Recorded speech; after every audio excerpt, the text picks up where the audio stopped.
Çok saygıdeğer Uygur TV izleyicileri. Efendim bugün 2016-15 Temmuz darbe girişiminin 3. senesindeyiz. Bu nedenle Büyük Türkistanlılar Araştırma ve Güçlendirme Derneği tarafından 15 Temmuz darbe girişimindeki şehitlerimizi anma ve dua etme programı düzenlendi. Programda saygı duruşu, Kur'an-ı Kerim tilaveti ve İstiklal Marşı ile birlikte protokol konuşması da oldu.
Dünyanın adaleti, huzuru, kardeşliği geçen Türk milleti.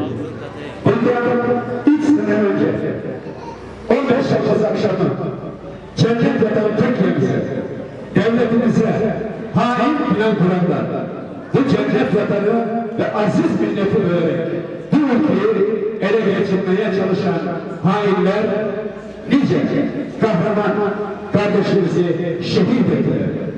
Onların ruhları şad olsun. Devletimiz var oldukça, Türk milleti dünya sahnesinde var oldukça, o aziz şehitlerimiz, aziz Türk milletinin bağrından hiçbir zaman çıkmayacaklardır. Cenab-ı Allah Türkiye Cumhuriyeti Devletimize hiçbir zaman zeval vermesin.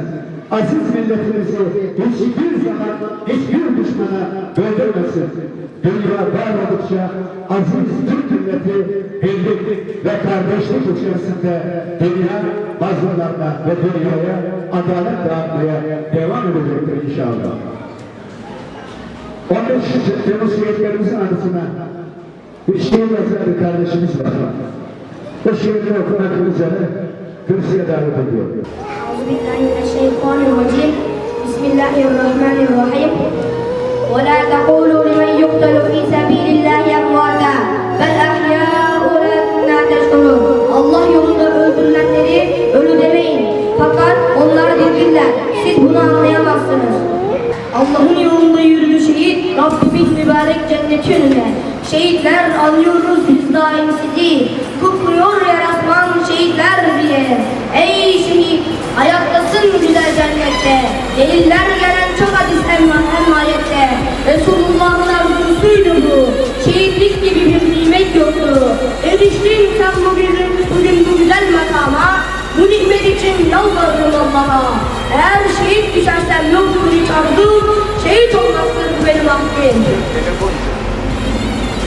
Hepinizden Allah razı olsun.